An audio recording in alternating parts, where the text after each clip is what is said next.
grabación. Bueno, damos por iniciado 1 de mayo 2024.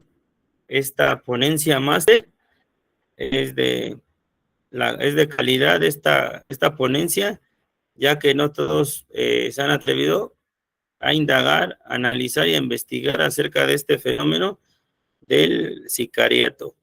El sicariato es el brazo armado de los cárteles, tanto mexicano como de otros países. Voy a empezar a transmitir las diapositivas y vamos a dar por iniciado. Buenas tardes, licenciada y colega Laura López. Espero le guste esta ponencia como otras más que hemos lanzado al aire. También les vamos a estar compartiendo esta grabación en nuestras plataformas y en el Club de Criminología para no criminólogos. Y también estamos grabando en Spotify, por si también la quieren consultar posteriormente.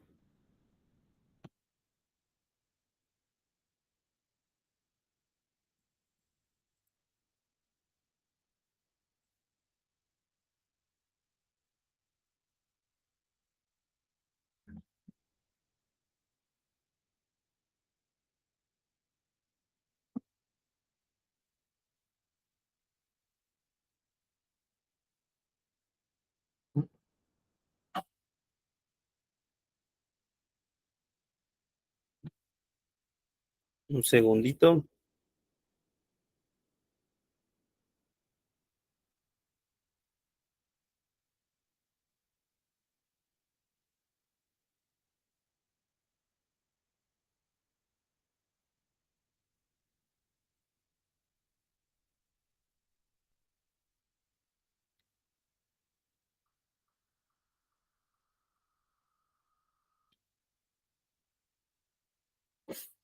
Ok, pues damos por iniciado esta conferencia del sicariato. Y pues como también les decía, vamos a estar grabando esta clase máster por Spotify.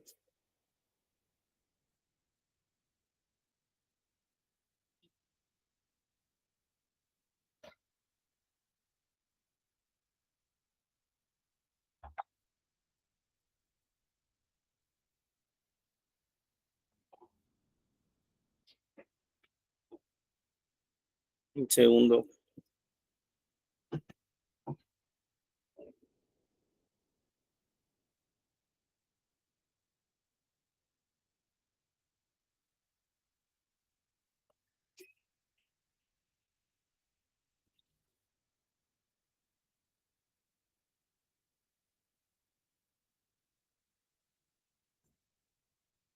Pues sí, vamos a dar por iniciada esta conferencia del sicariato, el cáncer para la juventud. Es una ponencia que la estamos llevando a cabo en lo que es nuestro canal de criminología para no criminólogos, así como también la estamos grabando en Spotify. Y la pueden consultar posteriormente en Spotify o en nuestro club de criminología para no criminólogos. Son bienvenidos, es parte de Criminología en Acción y me pueden contactar al 55 29 88 52 72. Estamos grabando desde el Estado de México, esperamos sea de su agrado y son bienvenidos en este día, 1 de mayo 2024. Como ya muchos me conocen, somos parte de Criminología en Acción. Mi nombre es Adán Anastasio Herrera Santiago, soy licenciado en Criminología. Por si muchos no saben, tengo título, cédula y certificado, y también cuento con un diplomado en Inteligencia contra Inteligencia Criminológica. Tengo cursos de criminalística, cursos de derechos humanos. Soy exinfante de Marina Armada de México, presidente y creador de la página y grupo de Criminología en Acción. Soy escritor, apenas hemos lanzado al público y sobre todo a nuestros grandísimos y estimados colegas del Club de Criminología en Acción, una revista de criminología para no criminólogos que creemos es de su interés Es una revista que apenas salió el primer volumen y posteriormente vamos a estar compartiendo cada 3 meses estos volúmenes de esta revista. Es totalmente gratuita y pues si quieren a alguien le interesa hacer alguna donación de cuota de recuperación, ahí también en la revista viene el número de cuenta y el número de celular que pueden estarse comunicando. También soy analista de seguridad nacional. Muchas ocasiones no se meten en estos temas tan interesantes y tan buenos, los que somos analistas de seguridad nacional, pero pues es un nivel de interpretación de la criminología, el cual es la criminalidad, y pues es algo que nos atañe, nos interesa y es de mucho valor del conocimiento científico, académico y laboral y profesional, estos temas tan buenísimos. En nuestros reconocimientos, constancias y diplomas, los otorgamos a través del Centro de Capacitación de Criminología en Acción online. Es nuestro logotipo, también ya estamos disfrutando y contando con nuestra página online del Centro de Capacitación de Criminología en Acción por Facebook. Nuestros logotipos oficiales. Bueno, el objetivo de esta ponencia del sicariato es conocer algunas características del sicariato en el mundo hasta llegar a México. Realizaremos un análisis del sicariato para poder realizar algunos proyectos en materia de prevención. Lo más importante de todos estos temas, en cualquier nivel de interpretación, ya sea criminal, el crimen o la criminalidad, es nosotros poder hacer algún tipo de proyecto en materia de prevención. Y presentarlo al Estado, a la sociedad, al sector educativo, al sector familiar, etcétera. Y así nosotros estamos contribuyendo a un México mejor y aportando nuestro granito de arena para una vida mejor. Y más que nada para nuestros jóvenes que van creciendo y se van enfrentando al mundo laboral, material y económico. Y en este mundo o en esta etapa de la vida que todo es el capitalismo, y la cuestión material, pues sobre todo se ven tentados a veces de unirse a las filas del sicariato. Parte del objetivo es también estudiar la personalidad del sicario, varía en cada estado de la República, pero tienen algunos rasgos de personalidad muy peculiares y los estaremos describiendo en esta ponencia. El propósito de esta ponencia es dar a conocer el sicariato para analizar su problemática a nivel social y así poder proteger y asegurar un futuro mejor para la juventud. Nos preocupa mucho la juventud porque a partir de la pubertad y la adolescencia, el adolescente empieza a adolecer de muchas cuestiones. Y si ha vivido en un ciclo o en un círculo familiar de violencia intrafamiliar, pues es probable que se incline o que sea un factor preparante o desencadenante para la aparición de conductas antisociales o violentas. Y dependiendo el lugar en el que se encuentre del estado o de algún otro país, dependiendo la zona geográfica criminológica o la zona criminógena que esté, pues depende, es en el que se va a empezar a inclinar hacia el delito, y si depende también en qué país se encuentre, pues estaría uniéndose a las filas del sicariato. Hay otros países como en el Ecuador que el sicariato ya es parte de la sociedad y es parte del movimiento funcional del día al día. Y en México, pues no es de extrañarse, viene con muchos años de fuerza pegando esta cuestión del sicariato y cada vez se va formalizando con una fuerza tremenda y impactando y arrastrando con nuestra juventud y nuestros pubertos. Entonces, necesitamos poner mucha atención para poder nosotros asegurar una juventud distinta con una visión más enfocada a otros sectores o a otras inclinaciones de vida mucho mejor. La utilidad de esta ponencia es conocer y describir el sicariato, y así poder ver de cerca todo el daño y lo perjudicial que es para la juventud. El que no tengan otras oportunidades de crecimiento personal y de utilidad, estar alejados del crimen organizado. Muchas cuestiones hoy en día, la criminología crítica apunta mucho a que la falta de oportunidad laboral, de sueldos mejores, oportunidad de incursionar y estar estudiando a niveles superiores, la falta de oportunidad de crecimiento profesional y científico, entre otras para los jóvenes, pues repercute mucho como factores que pueden inclinar o pueden ser preparantes o desencadenantes para inclinarse al paso al acto a la juventud. Entonces, es de mucha importancia ver este tema y sobre todo analizar para poder nosotros realizar esos proyectos y temas en materia de prevención y sobre todo a final del día hacer recomendaciones y sugerencias a todos los que estén interesados en este buenísimo tema que es el sicariato.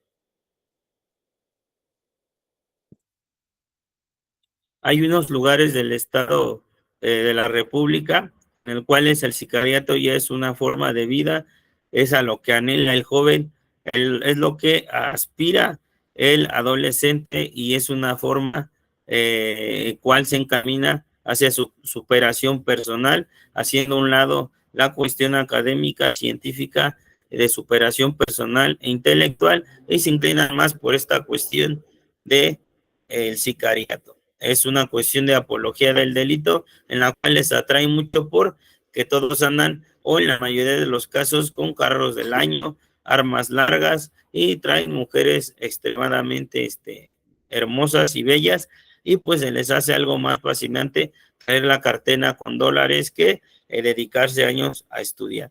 Entonces, en algunas partes de la República Mexicana, el sicariato se ha convertido como una figura a seguir, como si fueran personajes héroes en los cuales se aspira a llegar a ser como ellos. Entonces, por eso necesitamos nosotros analizar y describir y conocer esta parte del sicariato. Pues nos tenemos que remontar a una cuestión metodológica más antiguo, y pues empezamos analizando esta cuestión del sicariato con los famosos y conocidos samuráis. Estos personajes los hemos visto nosotros en series televisivas, como en algunas caricaturas donde hacen uso de sus espadas y de sus habilidades físicas y tal vez a veces sobrenaturales. Empezamos con esta cuestión de lo que es el sicariato, porque vamos a ir introduciéndonos hasta el día de hoy. Los samuráis, también Bushi, eran una clase de guerreros que surgieron en el siglo X en Japón y que prestaron servicio militar hasta el siglo XIX.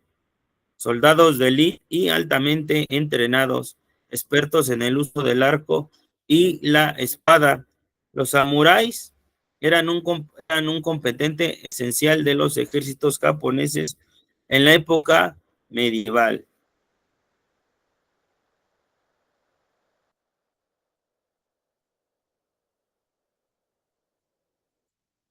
Los samuráis eran una clase de guerreros japoneses élite que realizaban el servicio militar para los nobles, estaban bien entrenados y eran muy hábiles montando a caballo y utilizando el arco y la espada. Llevaban una armadura especial y seguían un código de honor conocido como Bushido. Ese código de honor de Bushido era el que los regía a ellos para seguir en su vida día a día y en sus relaciones interpersonales, y más que nada el realizar algunos homicidios era parte de su código de honor, respaldado por sus responsabilidades como soldados o como samuráis. Para ellos no era una cuestión el homicidio como algo que pudiera frenar la vida de otra persona, como el día de hoy lo vemos, que el quitarle la vida a otra persona es de alta peligrosidad y es algo que va en contra de la misma humanidad. Para ellos era una forma de trabajo, una forma de ser y de desenvolverse en la vida al día al día. Posteriormente los samuráis se fueron extinguiendo y así cada uno de los clanes o tribus se fueron dispersando y terminaron solos, aislados, por doquier se veía uno por ahí, uno por acá. Es por ende que se volvieron escoltas de algunos personajes de renombre y les pagaban por sus servicios, por ser muy hábiles en combate. Algunas ocasiones los contrataban para algunas ejecuciones por paga. Es ahí como surge los primeros indicios o chispazos de lo que hoy conocemos como gatilleros a sueldos o sicarios, porque estos samuráis posteriormente empiezan a ser contratados por paga por hacer algunas ejecuciones y matar algún objetivo del cual pues ya no les interesaba, ya sea a la población o al mismo gobierno. Posteriormente vamos caminando sobre la línea del tiempo y nos encontramos con algunos mercenarios en Roma. Algunos mercenarios en Roma que tenían adiestramiento en combate y en tácticas militares y en otras de combate eran utilizados para ejecutar algún personaje importante o algún personaje con alguna figura de alta autoridad. Lo realizaban por dinero y la traición era manejada en todos los niveles. Aquí se empiezan a contratar algunos mercenarios por paga, por hacer algunas ejecuciones, de quitar algunos personajes de alta de renombre en el gobierno o en el Senado. Entonces, quitaban de antemano a los que posiblemente podían ser algún intruso o eran algún peligro para el Estado o para los intereses propios del que mandaba a ejecutar a esa persona. Y pues vamos viendo cómo también lo realizaban por paga, eran personajes con tácticas militares, físicamente muy fuertes en combate, manejaban muchas técnicas de combate, algunos utensilios como armas y pues sobre todo eran expertos y profesionales en su trabajo.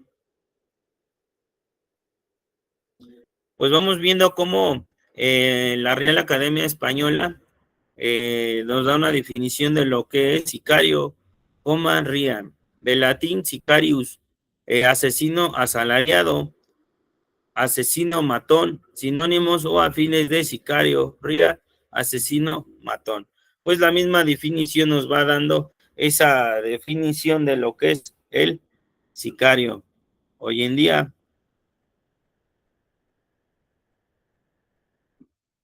pistoleros a sueldo.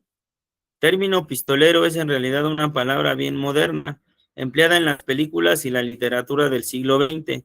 Durante los días del salvaje oeste real, los hombres que se habían ganado la reputación de ser peligrosos con un arma de fuego eran más comúnmente llamados hombres armados, tiradores o los tipos malos, eran asesinos de hombres. Pues esta es una investigación de lo que es la revista muy interesante y hacen una nota acerca de los pistoleros a sueldos, asesinos de hombres. Y pues existieron también muchos pistoleros que no se enfrentaron directamente en la distancia, una calle polvorienta como en las películas y las series de televisión. Nos gusta que creamos. Lo cierto es que los verdaderos tiroteos del lejano oeste rara vez fueron tan civilizados. Muchos de los hombres que figuran en nuestras páginas de pistoleros lucharon en las numerosas guerras de rangos y enemistades, que eran mucho más comunes que el enfrentamiento en un tiroteo. La mayoría de ellos se peleaban por los derechos de la tierra o el agua. Algunos eran políticos y otros ocurrían simplemente por diferencias entre las familias o el estilo del viejo Hatfield McCoy. El conflicto entre los Hatfield y los McCoy se inició en 1863 e involucró a dos familias residentes en la región fronteriza entre Virginia Occidental y Kentucky. De aquellos que encajaban más fácilmente en la percepción del pistolero, otra vez mataron a tantos hombres en los tiroteos como se les dio crédito. En muchos casos su reputación se desarrolló a partir de un caso particular y a medida que los rumores crecieron, también lo hizo su destreza con las armas. En otros casos su reputación se forzó con la autopromoción. Y pues vamos viendo que también en esta época surgen algunos pistoleros famosos en los cuales cobraban por asesinar algún personaje que ya era un peligro para las figuras de autoridad o para la misma población civil, tanto la población civil como algunas autoridades, pues ponían precio para que fueran capturados vivos o muertos. Y pues van recibiendo algunas recompensas como es una cuestión monetaria por sus servicios y lo van realizando como una forma de trabajo, como una forma de vida muy natural. Y pues vamos avanzando en la línea del tiempo y llegamos a los cárteles de Colombia. Llegamos al cártel de Medellín, Colombia. Contrataban a muchos sicarios, los cuales realizaban el trabajo sucio de ejecuciones del cártel. Era el brazo armado del cártel y protegían a Pablo Escobar Gaviria, viendo a la mafia como lo más máximo y entregando su vida por el cártel y por sus líderes. Monopolizaban el sicariato y lo consolidan como actualmente lo conocemos.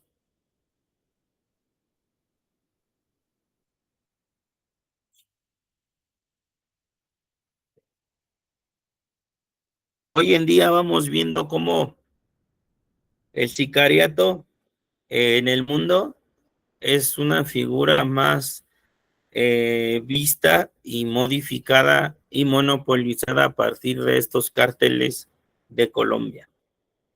¿En qué sentido? Porque ellos empezaron a darle mucha vida a esta cuestión de el sicariato con el famoso patrón del mal, Pablo Escobar Gaviria. Él contrataba sicarios, los cuales eran el brazo armado del cártel de Medellín.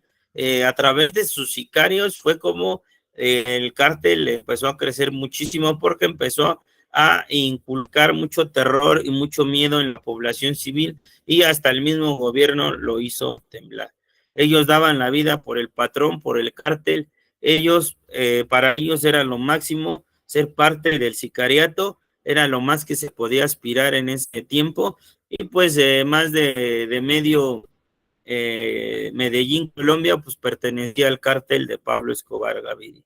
Entonces, ellos veían como lo más máximo ser parte de la mafia y sobre todo ingresar como sicario, pues era una cuestión como hoy en día, si entraras a lo más que aspiras o a tu sueño dorado, en la cual pues logran profesionalizarse y forman parte del sicariato. Entonces, Pablo Escobar Gaviria junto con su cártel consolidarizan esta cuestión, consolidan esta cuestión del sicariato y pues es la figura más actual que tenemos de lo que es más preciso a un sicario en la actualidad.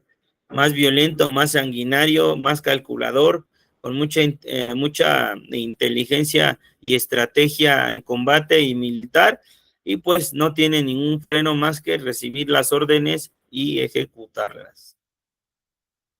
Sicarios de Pablo Escobar Gaviria ofrecían 10 millones de dólares por cada uno de estos prófugos. Estos personajes muy famosos en el cártel de Medellín, Colombia, son muy populares porque se dedicaban a dar hasta su propia vida por proteger al patrón, sin miedo y sin remordimiento cuando ordenaban ejecutar hasta algún integrante de la familia. Cuando les daban la orden de ejecutar a algún integrante de la familia, algún integrante mucho sentimiento en el cual el sicario tuviera que poner entre el cártel Pablo Escobar y esa persona a la que mandan a ejecutar, que siendo su familia, pues ellos obedecían al patrón y pues no les importaba quién fuera de su familia o el sentimiento que tenían, pues lo hacían a un lado y pues al final del día pues lo pasaban a ejecutar porque era la orden del patrón. Y no se discutía ni se preguntaba, simplemente pues se llevaba a cabo esa orden porque el patrón ya la había llevado a cabo. Daban la propia vida por el cártel y por el patrón del mal. Y pues lo vemos en la serie televisiva de Pablo Escobar Gaviria, El Patrón del Mal, cuando pues, a un personaje lo mandan a ejecutar a una de sus novias y pues tiene que realizarlo y llevarlo a cabo, ¿no? Y pues no se tientan el corazón, no tienen una cuestión emocional en la cual pues no hagan empatía, simplemente pues llevan a cabo las órdenes dadas y las órdenes son ejecutadas en tiempo y forma y si no, hasta corren el riesgo de perder la propia vida. ¿Cómo era su adiestramiento de estos personajes? Su adiestramiento era de mucho esfuerzo, mucha dedicación, un adiestramiento militar, táctico, en armamento y en combate, en motocicletas y en carros. Son muy populares ya que les gustaban mucho las motocicletas, las cuales eran más accesibles para cuando se tenía que ejecutar algún personaje. El patrón ordenó quitar de en medio. Para esas ejecuciones, pues, era necesario las motocicletas porque eran más accesibles, llegar a otros lugares donde podían estarse metiendo que un carro. Era más accesible la circulación y podían estar en cualquier circulación y vialidad sin ser vistos tan sospechosos, aunque en ese tiempo, pues ya la mayoría o era parte del cártel de Medellín o el cártel eh, del enemigo, entonces pues ya sabían quién eran sicarios y quién eran mafiosos y pues había muy pocos policías en los cuales pudieran frenar la ola de la violencia y aparte pues su más conocido lema de Pablo Escobar era plata o plomo. Entonces en estos campos de adiestramiento se la pasaban por horas y horas capacitándose en tiro al blanco, capacitándose en armamento, capacitándote en bombas, capacitándose en granadas y estando planeando y ejecutando todas las órdenes que tenían que ver con ejecuciones. Y pues sabemos que uno de los más reconocidos de los generales de estos sicarios, pues era el famoso Popeye, el cual era el lugarteniente de Pablo Escobar Gaviria. Su adiestramiento era en armamento y en tiro, tenían su campo de tiro, en los cuales realizaban constantemente pruebas de armas de fuego de varios calibres. También entrenaban con sus motocicletas, rodando y en marcha, en silueta, simulando que era el flanco. El principal, por tener este adiestramiento táctico militar, muy rara vez fallaban. Es sorprendente cómo a la misma Guardia Nacional, a la misma Policía de Colombia y al Ejército de Colombia, les dieron guerra y les dieron batalla, en parte por la cuestión económica de miles de millones de dólares y billones que manejaba Pablo Escobar Gaviria, el estar contrate y contrate sicarios y el estarlos preparando y darles adiestramiento y en estar comprando constantemente armas de diferentes calibres.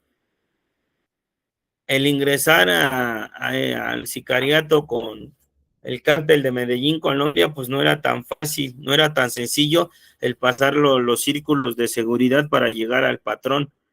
De por sí la mitad de la población, un porcentaje muy alto, estaba a favor de Pablo Escobar Gaviria porque lo veían como un Robin en el cual se preocupaba por la población y a veces les prestaba dinero, les regalaba dinero, mandó a hacer algunas escuelas, algunas cuestiones caritativas de renombre, hasta se atrevió a hacer algún candidato para algún puesto en el gobierno de Colombia, pero pues fue detectado y lo expulsaron del Parlamento. Pero hasta ese grado y a ese poder llegó a realizarlo. Tenía un coeficiente intelectual muy elevado, el patrón del mal, y pues lo ocupaba para sus estrategias y para que tuviera mucho crecimiento su cártel de Medellín. Y estos sicarios, pues, en realidad se dedicaban todo el tiempo a realizar labores tal vez parecidas como los militares, estarse capacitando y adiestrando para que cuando estén en combate dan lo mejor de ellos, y pues era lo más que podía aspirar la juventud en ese momento, ser parte del sicariato y las filas del brazo armado del cártel de Medellín. Lo más famoso, lo más conocido, lo más cruel o más terrorífico que pudo haber sido fueron los coches bomba. Surgen los famosos coches bomba, los cuales se sacrificaba un sicario y se llevaba un vehículo en movimiento con bombas o granadas y se estrellaba en contra de un edificio de gobierno, un edificio público importante o contra la Policía Nacional de Colombia. Pues vamos viendo cómo realizaban esas cuestiones de los coches bombas. Y pues vamos viendo cómo daban la vida por el mismo cártel, los mismos sicarios, todo lo que les infligía, todo lo que tenía que ver con lo que era el cártel, todo lo que tenía que ver con las misiones que le encomendaba el patrón del mal y su primo, también muy importante en la figura del cártel de Medellín. Y pues vamos viendo cómo estos coches bomba, sin remordimiento, sin temor, ninguna fe hacia un Dios, sin ninguna figura de autoridad que causara miedo para estos personajes, ir y estamparse con bombas, con granadas y hacer estallar edificios en lugares donde hubiera mucha gente, pues fue una cuestión que se calificó como terrorismo. Es una cuestión tan cruel, tan desastrosa, el que tú veas cuántas personas en segundos pueden perder la vida o pueden perder extremidades o se estén combatiendo entre la vida y la muerte. Entonces sí es algo muy delicado, algo muy difícil de asimilar y sobre todo el Estado pues no podía hacer nada. El monstruo se le salió de las manos, no hubo intervención inmediata, no hubo una respuesta en la cual intervinieran profesionales en el tema, pues más que llegaron a la cuestión de reunirse los famosos PPLs, en los cuales pues eran toda esa cuestión de todos contra Pablo Escobar Gaviria, ¿no? Y pues ahí intervinieron el ejército, la Guardia Nacional, la Policía Nacional, los famosos guerrilleros, los del ejército colombiano, todos tuvieron que intervenir y también la contra de otros cárteles metieron mucho dinero para contratar mercenarios y sicarios para poder hacerles frente a este fenómeno tan peligroso que es el sicariato. Y sobre todo para frenar a Pablo Escobar Gaviria. Y pues aparte, pues también tuvo que ver lo que fue pues la DEA en esa lucha contra el crimen organizado allá en Colombia en esos tiempos. Era un acto terrorista y no les importaba perder la vida, solo cumplir con la misión encomendada. Y pues veíamos notas, o se veía en ese tiempo las notas del noticiero El Espectador, otra narco masacre, catalogados ya como terroristas, catalogados ya de una magnitud más, con mucha frialdad, mucha crueldad. Ya es una cuestión que perjudica a la humanidad, estar en contra de la misma humanidad. Y pues era un pan de cada día vivir en ese momento, porque no sabías en qué momento iba a estallar un coche bomba en donde te encontraras laborando, y aún en contra también de la misma autoridad policíaca hacían estallar estos coches bomba. Pablo Escobar Gaviria no tenía freno, no tenía nada que lo intimidara, y pues fue el terror en esos tiempos en Colombia. Y pues llegamos a lo que es el crimen organizado en México, y pues vamos viendo cómo el crimen organizado en México va tocando con fuerza el brazo armado eh, de los cárteles mexicanos. Pues vamos viendo qué es el sicariato, ¿no? Pues aquí vamos viendo que esto se consolida en México, se consolida por los famosos Zetas, ¿no? Cuando el gobierno mexicano captura al líder del cártel, Ociel Cárdenas Guillén, y es extraditado a Estados Unidos de América, el poder y el liderazgo del territorio del cártel lo disputan entre los cabecillas del cártel del Golfo, Tony Tormenta y el COS o el Sombra, entre otros, y los Zetas, Z40 y Z1, y algunos fundadores e iniciadores. La guerra se agrava en el territorio y la población civil empieza a emigrar a otros lados, abandona sus ciudades por la ola de violencia y homicidios que se vivía en ese entonces. En ese entonces había mucha ola de violencia en lo que era Matamoros, lo que era eh, el Nuevo Laredo, Tamaulipas, por este fenómeno que se había desatado por lo que era el cártel del Golfo y lo que eran los Zetas. Entonces, vamos viendo cómo esta ola de violencia se empieza a suscitar y empieza a crecer por la cuestión de que los Zetas eran ex militares, eran escaiviles, ex fuerzas especiales del ejército mexicano, y algunos desertores del ejército que se unieron al crimen organizado para llevar a cabo tareas que les encomendaba el cártel del Golfo, y algunas ejecuciones o algunas eh, misiones que les encomendaban para que el cártel del Golfo pues fuera creciendo y se disputara el poder entre algunos otros cárteles. Eran muy temidos, eran sanguinarios, pues habían tácticas militares, eran soldados, armamento, físicamente pues bien entrenados y capacitados. Y pues cuando agarran al el cabecilla de Ociel Cárdenas Guillén y es extraditado, es allí cuando estalla la bomba y el cártel y los Zetas se quieren apoderar del cártel del Golfo, pero pues sus cabecillas como Tony Tormenta o el COS, pues no se dejan y empieza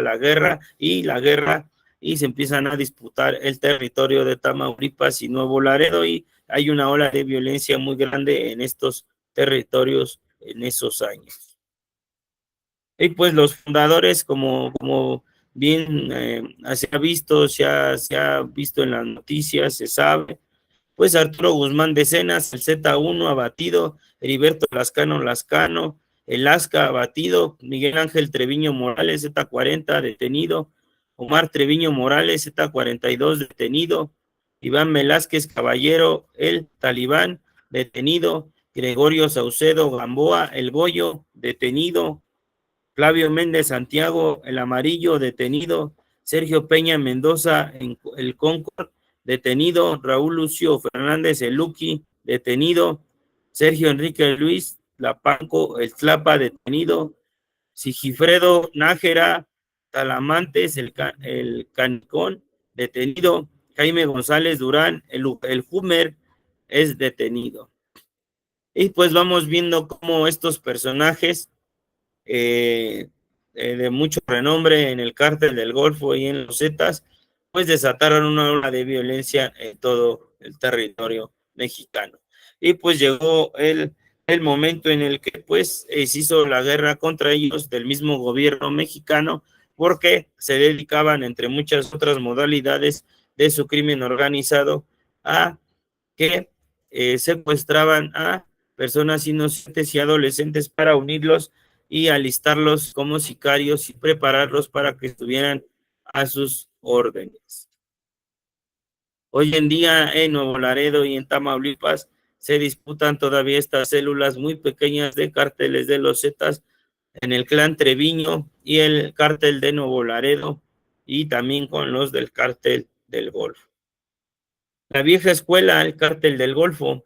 El cártel del Golfo contrataba exmilitares activos, desertores y caiviles del ejército de Guatemala para que fueran su brazo armado y protegieran el cártel en contra de la contra o el enemigo. Otros cárteles famosos dan buenos resultados en proteger el cártel de los enemigos porque tenían mucho adiestramiento militar y de armas de fuego. Siendo imparables, esta figura de contratar exmilitares para protección y guerra fue una época de copiar esa estrategia y así otros cárteles empiezan a reclutar y contratar exmilitares como su brazo armado y ejecutor. Y no nada más exmilitares, son muy atraídos por los cárteles mexicanos para reclutarlos como sicarios, exdesertores y miembros que algún día pertenecieron a la policía federal, a policías municipales, pues son también atraídos y reclutados para pertenecer a las filas del sicariato y así tener una mejor posición en combate y defenderse contra la contra, porque aquí se ahorran mucho tiempo de adiestramiento y mucho dinero involucrado en esa cuestión. Llega un momento en el que los Zetas se independizan. Creció la ola de violencia en México a raíz de la separación de los Zetas con el cártel del Golfo y contra otros cárteles mexicanos. El cártel del Golfo con uno de sus líderes como es Tony Tormenta, teniendo su propia escolta personal, los Rojos y Scorpion, también sicarios que se dedicaban a protegerlo y a ejecutar al que se le ordenaba. En todo el país se tenía presencia de los Zetas, llegó a ganar mucho terreno y hacerles la competencia a otros cárteles en el tráfico de drogas y de otras modalidades. La diferencia aquí de los Zetas a los mafiosos comunes es que los mafiosos comunes tratan de seguir, entre comillas, un código que es una copia de lo que realizaba allá en aquellos años la mafia siciliana, la mafia siciliana que se le llamaba el código Omerta, el código del buen mafioso, pero pues ellos salen de esa línea y pues se dedican a extorsionar, a cometer violaciones, a cometer extorsiones, secuestros, entre muchas otras atrocidades. Y pues llega un momento en el que el gobierno federal les puso precio a todos estos personajes y pues la misión era exterminarlos y acabarlos, pero por ahí hay sobrevivientes, encarcelados, abatidos, extraditados y no nada más es una figura atractiva los exmilitares o expolicías para las filas del crimen organizado, también para los eh, aquellos personajes muy famosos de la Marea Salvatrucha o los MS-13 también han sido una figura de renombre y han sido canalizados y son de mucho valor y peso para el sicariato en México y en otros países. Su modus operandi de estos personajes de los Zetas realizaban homicidios, reclutaban a jóvenes a la fuerza, jóvenes de 12, 13, 14, 16 años que en contra de su propia voluntad, pues eran recluidos para integrarlos y prepararlos y adiestrarlos en el sicariato. Y si no querían, pues eran ejecutados y exhibidos para los otros que no quisieran pertenecer al cártel. Por eso hubo un tiempo que en Tamaulipas había muchas casas abandonadas y colonias enteras deshabitadas como si fueran pueblos fantasmas, porque toda esa gente tuvo que irse de este lugar, porque la ola de violencia era extremadamente que hacía la vida muy cruel y muy extremadamente difícil. Se dedicaban a hacer secuestros, se dedicaban a hacer extorsión y también llegaron a hacer actos catalogados como terroristas. también quisieron y también estuvieron trabajando con otros cárteles a la par para realizar el tráfico de drogas y el tráfico de armas.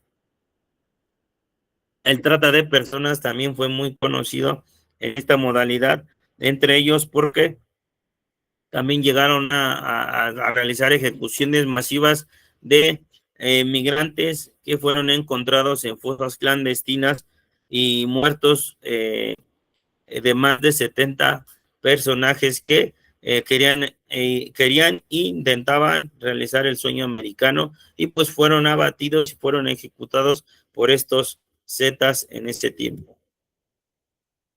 Pues algo muy particular y muy conocido entre el mundo del sicariato, que no es una línea a seguir, pero pues, vemos y hemos analizado que hay una jerarquía entre ellos.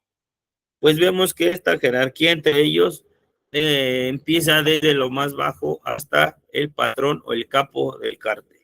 Pues en primer lugar, el rango más bajo entre el sicariato, pues es el puntero o la flecha, es el halcón o el famoso halcón conocido allá en el norte. El halcón es el que está dando toda la información de que pasa algún vehículo militar, algún convoy o la policía, y pues por los punteros o halcones, pues es muy difícil que sean atrapados porque tienen varios círculos de seguridad a cierta distancia, en el cual está coludido el que vende paletas, el que vende atole, el que está en la tienda, el que está en la tortillería, el vago que está en la calle, el que está tirado, todos tienen ojos y todos son muy leales al cártel. Y pues el puntero, el flecha, es el que da la señal o el que dice el que entra y el que sale a la localidad en el cual está vigilando. Traen su radio, traen su chaleco, traen su arma y pues están bien camuflajeados en la maleza, en las calles o en donde menos te das cuenta hay un puntero o un halcón y hay relevos entre ellos, entre 4 horas, 5 horas, y pues se les paga semanal por esta labor que realizan. Y si se esfuerzan y van siendo perseverantes, pues van ascendiendo dentro del cártel. Posteriormente pasan a ser jefe de célula, ya jefes de ciertas colonias, ciertas calles, ya es un líder en cierta manera, porque tiene a su cargo a un número de sicarios y punteros o halcones en los cuales pues está trabajando y está dando información de todo lo que sucede a su alrededor y de las calles principales o colonias donde se le ha encomendado estar atento y estar de halcón, dando toda la información por radio. Es una estrategia extremadamente buenísima, porque por eso en muchas ocasiones cuando llega el pitazo por ir por el objetivo o el capo de cierto cártel, pues nunca llegan hasta ese punto porque hay muchos círculos y anillos de seguridad en los cuales los sicarios están en constante comunicación con sus punteros o halcones.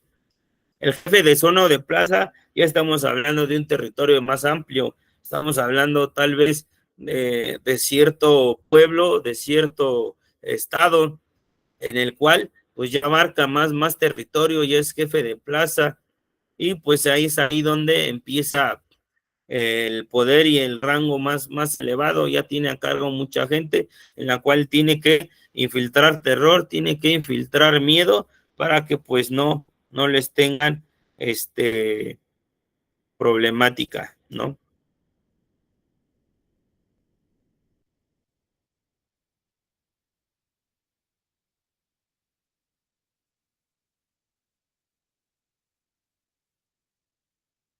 Y después, posteriormente, llegan los jefes de sicarios. El jefe de sicarios es casi ya el que está al mando de todo el clan o el grupo de sicarios. Tiene mucha autoridad, va de la mano y va muy apegado al cártel, al jefe del cártel o al capo o al patrón. Este jefe de sicarios es el que ordena las ejecuciones, es la cabeza y la inteligencia del grupo o el monopolio del sicariato. es al que el patrón o el capo se dirige directamente, pero también puede haber que en algunos casos está el lugarteniente, y el lugarteniente pues está también en posición más arriba del jefe de sicarios, porque en cierta manera a veces el lugarteniente controla toda la cuestión de la droga y también toda la cuestión económica del cártel. Son dos figuras muy importantes en esta cuestión, el jefe de sicarios, el lugarteniente, porque son los que van o están en mano derecha del patrón o del cártel. Es un aproximado a una jerarquía en el sicariato. En Sinaloa les llaman pecheras a los sicarios, y pues todos se dan cuenta que quienes pertenecen al cártel de Sinaloa como sicarios, pues por su vestimenta, por sus pecheras y porque algunos traen radio, y pues en Sinaloa hay unos documentales en los cuales ya es una forma de vida o es simplemente normal que se viva esa cuestión del crimen organizado en ese estado. Excelente, compañera y colega Laura López. Sí, ya también están usando mucha tecnología, los drones y los binoculares de la luz infrarroja. Ya hoy en día, pues toda la tecnología ya está acorde a esta cuestión, ¿no? De los punteros o halcones, ya investigas y realizas cosas ya más avanzadas a través de la tecnología. Sicariato, brazo armado de cárteles mexicanos. Se ha hecho muy popular en una apología del delito muy normal y muy común verlos en series televisivas o en redes sociales. El sicariato es el brazo armado de los cárteles de México y son los que lo protegen y brindan las ejecuciones debidas por orden del líder del cártel. Y es que esta cuestión de la apología del delito, el hacer el delito algo normal y parte de la vida diaria, pues lo vemos en televisión, lo vemos en series televisivas, los vemos en redes sociales y hasta en videojuegos en las cuales nuestros adolescentes y niños y pubertos tienen acceso sin siquiera una vigilancia constante y sin siquiera estar nosotros atentos a lo que están realizando y viéndolo. Pues el sicariato es el brazo armado de los cárteles mexicanos y pues nada más se habla acerca de los cárteles, pero no se habla acerca del sicariato. Perfil del sicario, entre algunos puntos a tratar, pues vamos viendo que son egocéntricos al extremo, tienen esa cuestión de la cultura de las violencias, son violentos al extremo, muy agresivos, tienen que infligir miedo porque no pueden titubear, no pueden tener una cuestión de que les tiemble el pulso, porque hacia sus otros compañeros o hacia el mismo patrón, pues no debe de ser así, porque en eso pues ellos ven que no les serviría para sus tareas encomendadas. Se concentran tanto en sus intereses, si están en una situación de estar trabajando en el sicariato por la cuestión económica, pues por eso son egocéntricos, no piensan en las demás personas ni en el dolor que ocasionan el quitarle la vida a otra persona o a varias personas. Son narcisistas, creen que saben todo, se creen muy guapos, se creen muy fuertes, se creen que son lo mejor y pues no tienen un freno en la cual tengan valores, tengan ética, porque solo lo que hacen, pues para ellos es lo mejor y es lo que han elegido, y para ellos, en cierta manera, en algunos estados de México, pues el ser sicario es así como que lo más máximo, ¿no? La figura que más puedes aspirar como población o como siendo parte de la sociedad más baja en el territorio o en el poblado en el que te encuentres, como que el escalar a ser sicario, como que es lo que más ya pudiste lograr en la cuestión de vida, en el trayecto de tus metas y proyectos, y superarte como persona, como trabajador, o en la cuestión material o económica. No tienen la habilidad afectiva, no piensan ni sienten en el olor ajeno, no hacen empatía, no tienen remordimiento. Al contrario, llega un momento en el que en unas entrevistas que hemos realizado, que hemos estudiado, que hemos investigado y que hemos visto, pues llega un momento que no sienten el dolor ajeno y se les hace como una forma de vida. En cierto momento, decía un sicario que pues es algo que ya tu mismo organismo, tu mente, tu espíritu te pide, se vuelve como una cuestión obsesiva el estar ejecutando uno tras otro. Hay algunos personajes que pasan al paso al acto y cometen el primer homicidio en su vida y nos comentan en entrevistas criminológicas que a veces hasta sueñan al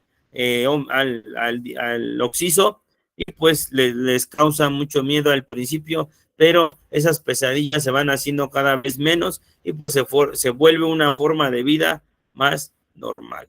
Para ellos es una cuestión de trabajo, es una cuestión profesional en la cual pues no tienen ningún remordimiento y ninguna culpa, y puede ser también que tengan algún problema en sus lóbulos frontales en las cuales pues no asimilan el dolor ajeno, o vivieron de niños alguna situación postraumática muy fuerte que los hizo reprimirse y cerraron esa cajita inconscientemente del sentimiento, y aunque sientan esas emociones, pues las canalizan de una manera distinta, más negativa, en la cual les produce placer y les fascina el estar realizando estas ejecuciones. Porque lo más sencillo es agarrar un arma, ya sea una 45 o un fusil de asalto, un M16, 5.56 y ejecutar al blanco. Pero ¿qué sucede con aquellos sicarios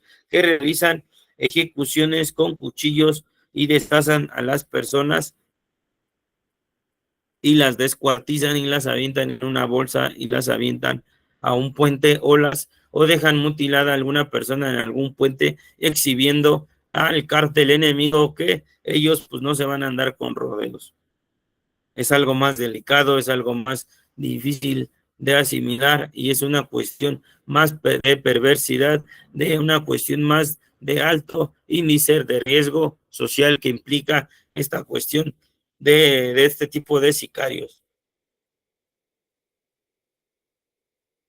Podemos analizar que también hay un tipo de escala en esa cuestión de la medición del índice de riesgo social que implica cada sicario, del que tenga perfil más bajo al que tenga perfil de alta peligrosidad, o que hoy en día le llamamos riesgo social absoluto.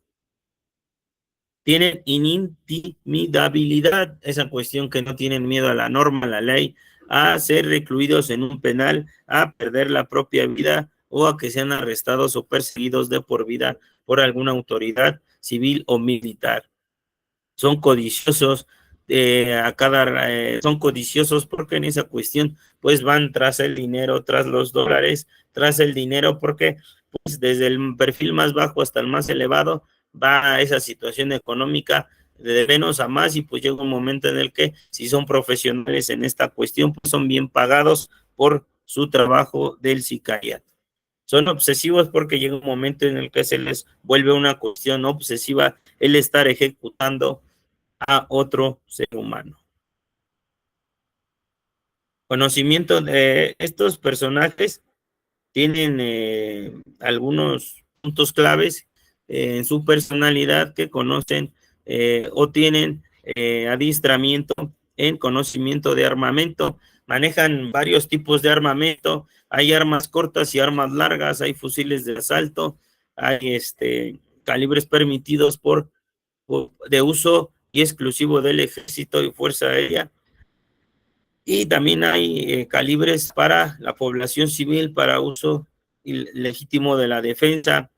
Hay diferentes calibres y pues ellos conocen a la perfección este tipo de armamentos. Adiestramiento militar, saben adiestramiento militar y en combate, saben cómo manejarse en vehículo y en moto, están preparados, están capacitados porque es el pan de cada día de los cuales ellos manejan. La delincuencia para ellos es una forma de vida, hacen el delito como algo normal, lo que le llamamos nosotros apología del delito. Y pues vamos a ver qué es apología del delito en la cuestión jurídica. La apología del delito se define como se define por Claudia Campuzano en el Diccionario Jurídico Mexicano de 1994 de la Suprema Corte de Justicia de la Nación como apología proviene del latín apología y significa discurso en defensa o alabanza de persona o cosa. Delito proviene del latín delicto o significa culpa, crimen o quebrantamiento de la ley, por lo que el significado en su conjunto es el de alabanza de un quebrantamiento grave de la ley. Asimismo, se encuentra señalada en el artículo 28 de nuestro Código Penal Federal, que a la letra dice: al que provoque públicamente a cometer un delito o haga la apología de este o de algún vicio, se le aplicarán de 10 o 180 jornadas de trabajo en favor de la comunidad. Si el delito no se ejecutare, en caso contrario, se aplicará al provocador la sanción que le corresponda por su participación en el delito cometido.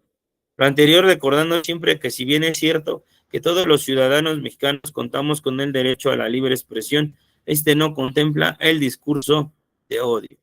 Entonces vamos viendo cómo en breves palabras es el discurso en defensa o alabanza de una persona o cosa. Entonces van haciendo favor y van alabando esta cuestión del delito, como es esta cuestión de pertenecer a las filas del monopolio del sicariato, como que es algo, como que fuera lo más máximo, alaban esta actividades como si fuera una forma de vida normal, y pues vamos viendo que es algo extremadamente grave para nuestra juventud.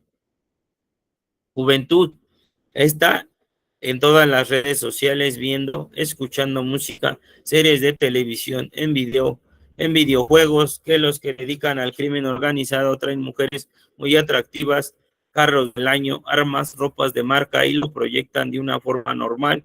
Esta vida de los sicarios que a los jóvenes les es muy atractiva.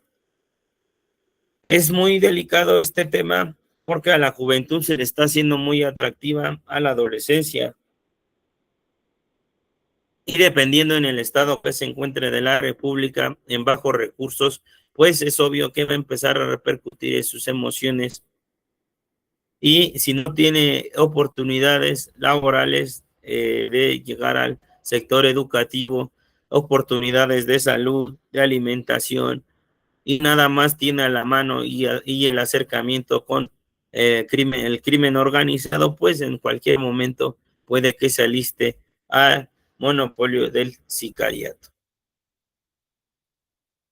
Y pues no es una cuestión de teoría, vamos viéndolo en la práctica. El caso de este niño famoso, el niño sicario alias el Ponchi, llevaba aproximadamente más de 100 ejecuciones, en el cual el niño tenía aproximadamente un poquito de los 12 años de edad, y pues vamos viendo que apenas un puberto en el cual pues ya manejaba cierto tipo de violencia, no tenía miedo a la norma ni ninguna figura de autoridad, manejo de armamento de varios calibres, en extrema violencia, agresivo, y pues era una cuestión de que trataba de intimidar, y pues era contratado y fue reclutado para esos fines del sicariato. Y llegamos a las conclusiones breves de esta pequeña ponencia del sicariato. Estos temas son temas selectos, son temas en los cuales vamos analizando este tema del sicariato porque pertenecen a temas del crimen organizado. Y pues tenemos nuestro diplomado del crimen organizado a 8 meses. Es una cuota voluntaria de recuperación mensual a muy bajo costo. Son 8 meses, son 8 módulos en los cuales vamos a estar viendo el sicariato, apología del delito, crimen organizado nacional e internacional, entre otros puntos muy, muy buenísimos. Y pues vamos llegando a las sugerencias. Parte de esta cuestión del sicariato, pues en primer lugar, al sector, el sector del círculo familiar, pues hacer recomendaciones, que estén atentos en lo que ven sus hijos en redes sociales, quién los sigue, qué comentan, quiénes son sus amigos, cómo canalizan sus emociones, en qué estado emocional se encuentran constantemente y sobre todo cómo van en la escuela y qué es lo que aspiran y qué desean ser de grandes o en el desarrollo de su vida. Y también hacemos este llamado a los padres de familia porque pues series televisivas en donde pasan series de narcoseries en donde la apología del delito es muy usual y pues hacen el delito como una forma de vida y como si fueran los capos, grandes capos de la mafia y de la droga, pues los hacen como si fueran héroes, como si habláramos de Superman o de Batman o del Hombre Araña y pues no es algo que los esté ilustrando, les esté dando conocimiento. Lo que debemos de sugerir y hacer como criminólogos, como profesionales en la materia, es que a toda la sociedad en general volvamos a recurrir a las buenas prácticas de estudiar, conocer y de practicar la filosofía, la ética profesional, la ética en todos sus ámbitos y tratar de llevar buenas costumbres en todos los ámbitos, promover el deporte, la ciencia, la tecnología, el conocimiento para usos prácticos y útiles para el buen desarrollo del país, de la comunidad, del barrio, de las calles en las que nos encontremos. Contribuir a nuestro granito de arena para que esto sea de mejor calidad y si algún momento dado nuestros jóvenes presentan algunos problemas emocionales de trastornos de personalidad o trastornos mentales, pues canalizarlos con un especialista como un psicólogo o un psiquiatra o tener algunas pláticas con algunos criminólogos que estén relacionados con temas como estos. Les agradecemos mucho sus saludos, sus comentarios, sus conocimientos, que nos sigan y que estén con nosotros en todo momento en Criminología en Acción. Les agradecemos mucho. Llegamos a este fin de su ponencia máster de lo que es el sicariato. Y vamos a detener la grabación y ahorita continuamos. Saludos desde el Estado de México, somos Criminología en Acción, prevención ante todo, espero que estén bien y saludos a los que no estuvieron presentes en esta ponencia, espero la disfruten y la tengan presente en sus archivos de conocimiento.